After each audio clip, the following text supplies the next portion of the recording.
తెలంగాణ ఉద్యమ సమయంలో జర్నలిస్టుల పాత్ర మరవలేనిది.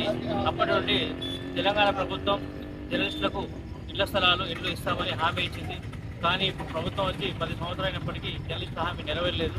దాంట్లో భాగంగా జర్నలిస్టుల డిమాండ్లు వెంటనే నెరవేర్చాలి, ఇళ్ల స్థలాలు ఇవ్వాలని కోరుతూ Telangana working journalist federation Huzurabad division committee ఆధ్వర్యంలో ఈరోజు జమ్మికుంట కేంద్రంలో రీలే దీక్షలు చేపట్టడం జరిగింది.